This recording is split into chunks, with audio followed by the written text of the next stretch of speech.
Les pompiers tirent la sirène d'alarme. Ils sont de plus en plus victimes d'agressions ces dernières années. Rien qu'en 2009, les accidents de travail touchaient chaque mois une trentaine de soldats du feu volontaires et professionnels confondus.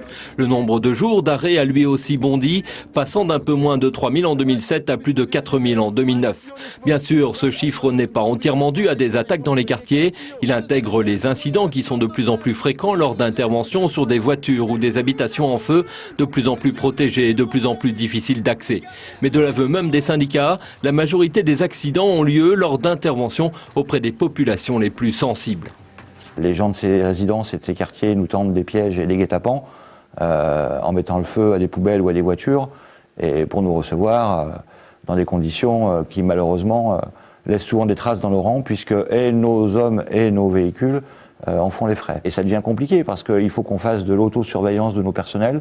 Tout le monde surveille tout le monde pour savoir si on ne va pas se prendre un pavé qui va tomber du sommet d'un bâtiment, ou si on n'a pas une armée de loups qui vont sortir d'un bosquet pour s'occuper, armés de bases de baseball ou autre, bien souvent. Ça fait de l'absentéisme, et cet absentéisme, c'est des gens en moins pour monter dans les véhicules et pour partir en intervention, fatalement. Pour marquer leur solidarité vis-à-vis des soldats du feu, les élus de Corbeil-Essonnes, droite et gauche confondus, voteront ce soir une subvention de 30 000 € qu'ils verseront à l'amicale des sapeurs de la ville. Une grande partie de cet argent pourrait servir à payer une prothèse à un pompier volontaire qui a perdu son bras lors d'un accident de moto en septembre dernier en se rendant sur une intervention.